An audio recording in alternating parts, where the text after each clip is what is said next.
Ladies and gentlemen, I'm old. Today is actually my birthday. It is my 30th birthday, so I am officially a 30-year-old man. I cannot believe I lived this long. It is something that we can celebrate, I guess. It's something we can celebrate. Getting old is inevitable, but we can look at in a different perspective. Sometimes we can see that getting Sometimes old the law is compatible with human nature, is but kind of sometimes the like, two conflict. it's Balance beautiful. seems But being 30, it feels weird for me because I don't feel there's any change at all in me and my body. To be honest, because I'm often doing like run and working out, I'm actually much fitter than my 20s. But anyway, not talking about getting old today. I think as we are within the end of 2024, time flies really fast, and I often play games. And the games that I play is mostly gacha. And I think it's time for an end of year review. So I'm not gonna review all of my characters because there's a lot of them. You can watch my previous videos if you wanna know about it. I think we're gonna start with the newer character, maybe five newest characters that I have.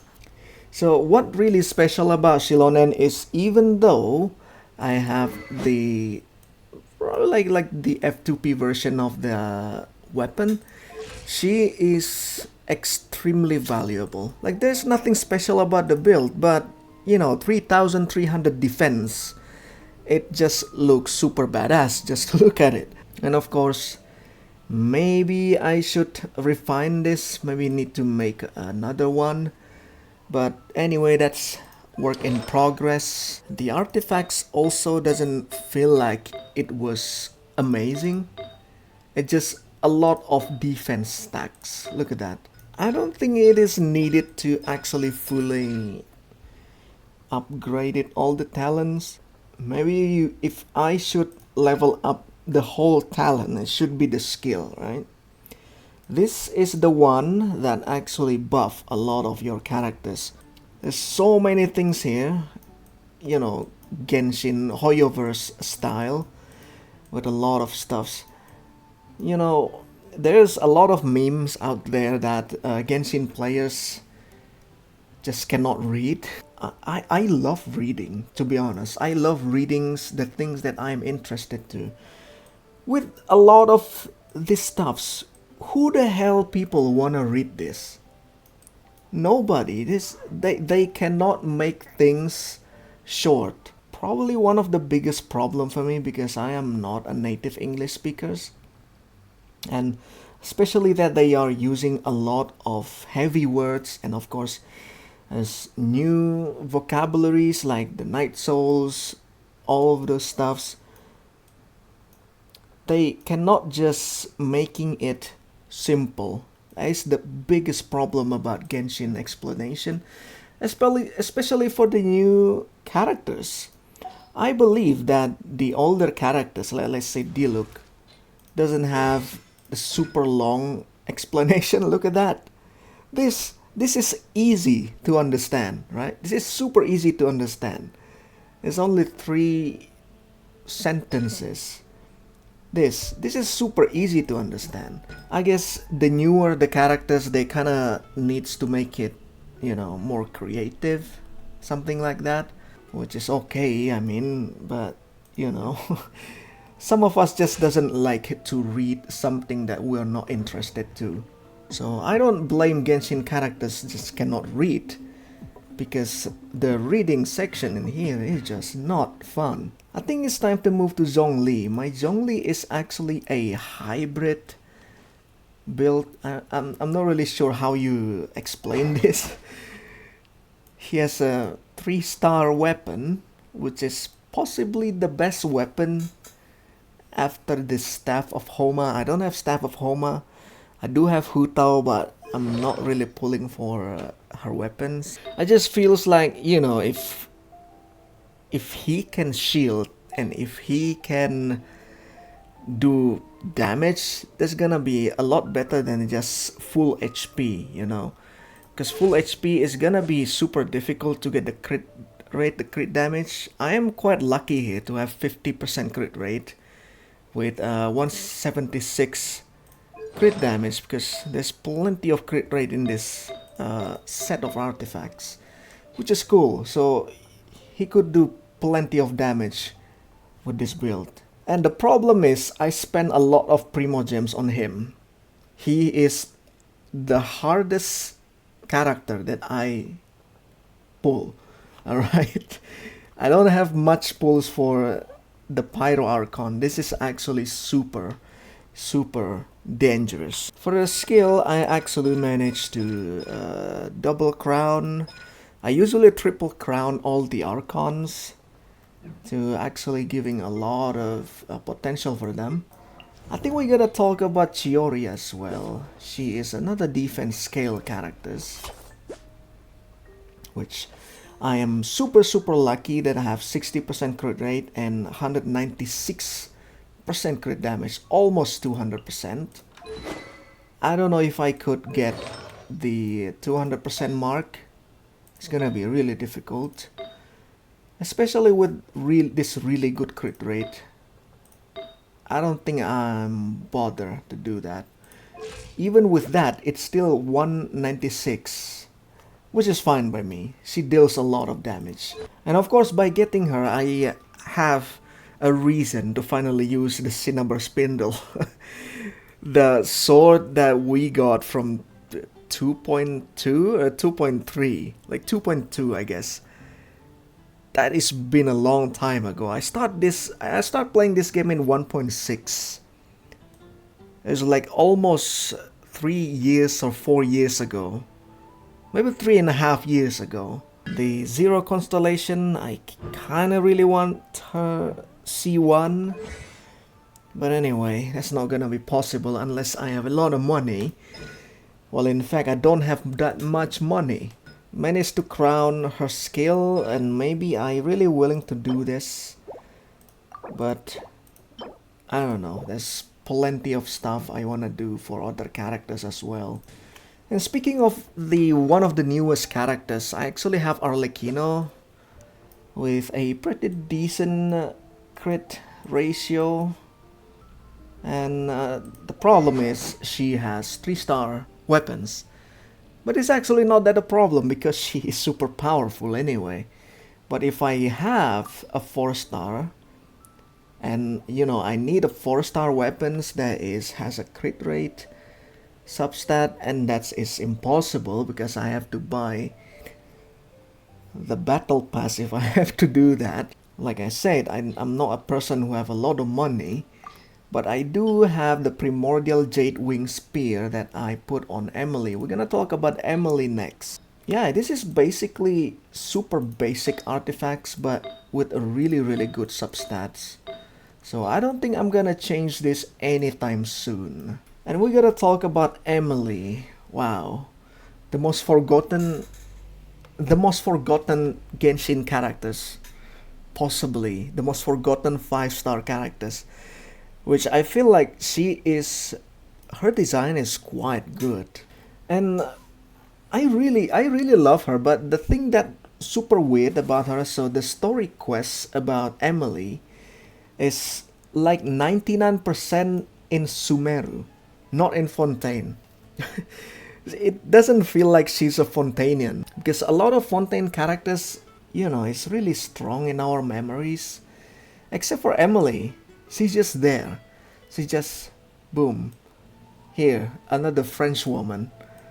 you know what I mean? She's super forgotten, but she is secretly a super powerful characters.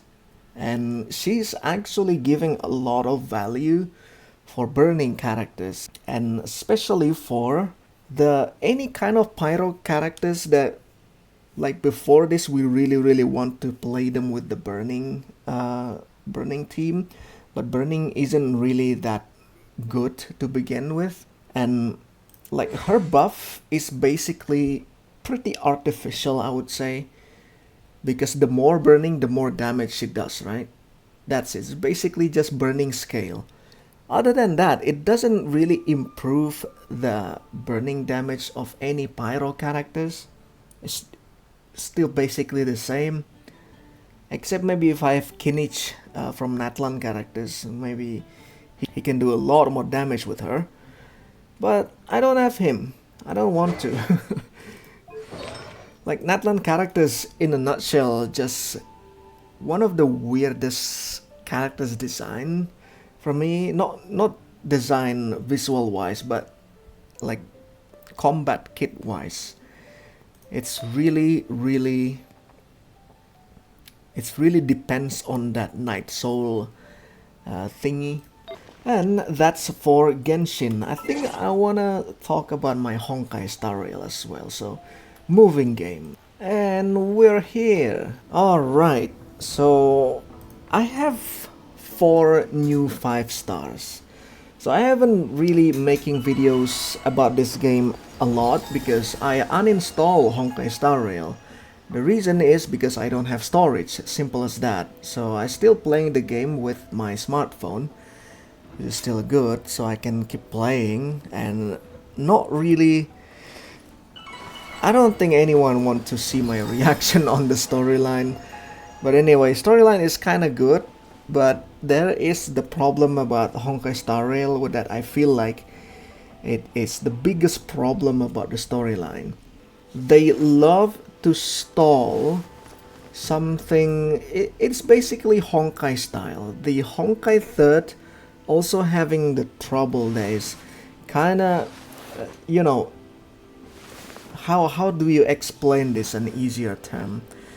They love to over-explain stuff. If you watch my videos where I react to the Honkai Star Rail, the Trailblazers quest, you can actually listen to my voice that I'm super duper mad and super duper tired. Especially when Sunday, like talking about the same freaking bird for like 5 times in the storyline. I mean, I get it. It's kind of like you're trying to make the players into the storyline. But 8 hours of storyline, for me, it is too much. That is not normal, right? I know you are gacha games, but come on, storyline needs to be a bit more concise, you know. Enough rambling about storyline in this game. I'm still looking forward for the new Amphorius storyline. It's actually really fast. I thought it's gonna be like 2.8. Apparently 2.7, that's the end of the 2.x saga. So we're gonna move to another place. It's super weird. Usually there's 2.8 if we're following the Genshin way, but I guess it's been too long. It's been really long since we're not having a new storyline. Okay, let's go for Fugue. I still kind of feel weird about calling her Fugue, you know. Let's call her the new Ting Yun. So my 5-star Ting Yun is actually not that bad, but she's actually not that good either because she's still work on progress. But now she's actually pretty good actually. Still need to level this up and maybe level 10 both of this. And for the relics, it's a hard work to get relics. And the good thing is I have plenty of stuffs from the cavalry, iron cavalry against the Scourge, because I've been farming a lot for my Rappa, which we're gonna talk about next. We're going for Rappa, which is probably one of my most favorite character in the game now. I use her more than Firefly, which is interesting. The reason behind it, because she's an erudition. I love all erudition characters in the game. She is kinda SP friendly as well. She's not using SP. And I am super lucky that I got her light cone. So yeah, she is possibly one of the strongest characters in my account now. She is fully upgraded. It's been a long time. It's fully upgraded, so it's a hard work, of course. Like a lot of relics with speed substats is actually pretty good here. This one has 7, this one has 5. This one got nothing, but it's a pretty good break effect here. Of course, this is a speed boot and speed 4 and it's speed 7. To say that farming all of this speed substat difficult is such an understatement. It is take long time for all of this. Oh my god, Hoyoverse, please give the speed substats more appearance, please. And a surprise addition, I got Yunli. I think I'm pulling her for like 50 pulls and she appeared. That is super lucky. And the good thing is she doesn't need a lot of speed because she's a counter attack DPS. Got 87% crit rate, which is the highest crit rate ever in any of my characters. I have Jingliu light cone, so I use Jingliu's light cones. Jingliu has fallen for the worst, to be honest.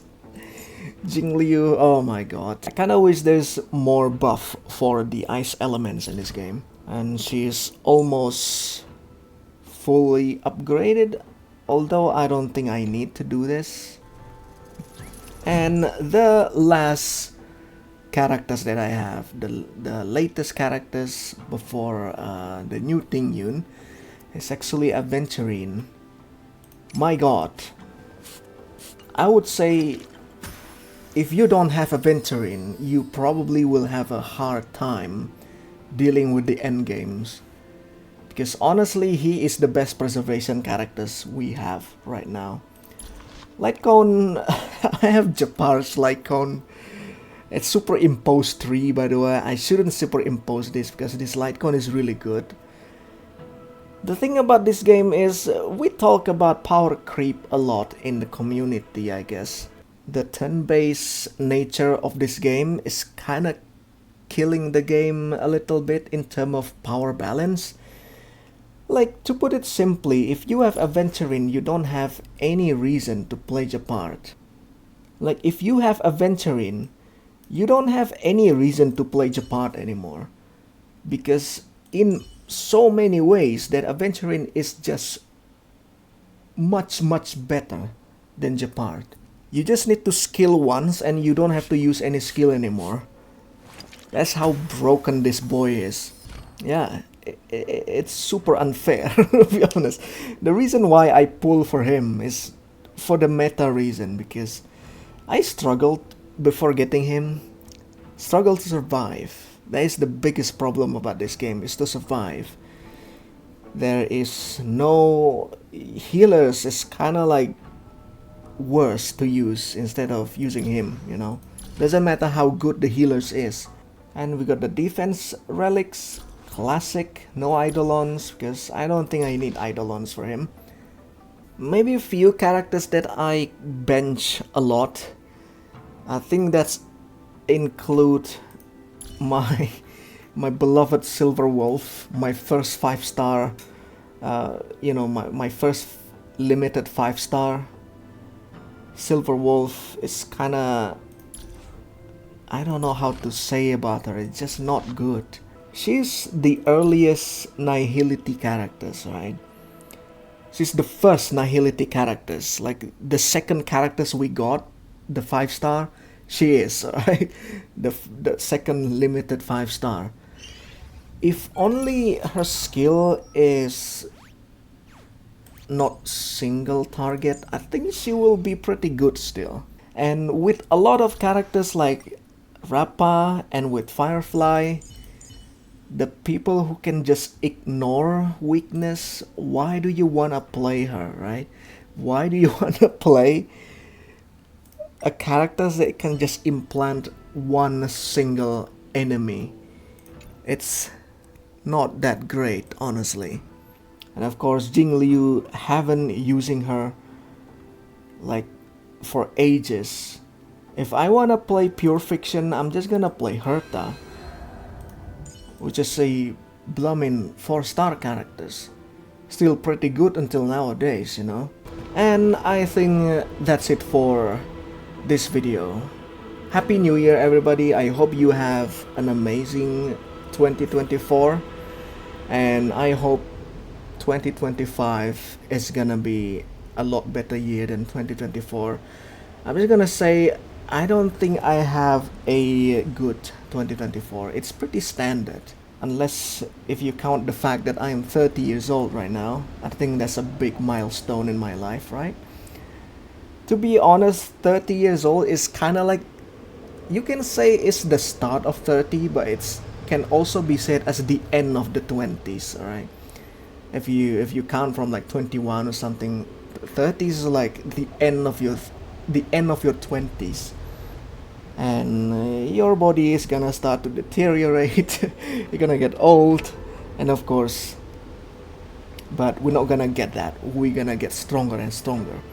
But anyway, thank you so much for watching. Happy birthday for me. I hope I can make some more contents in this channel, sport channel. And as always, see you next time.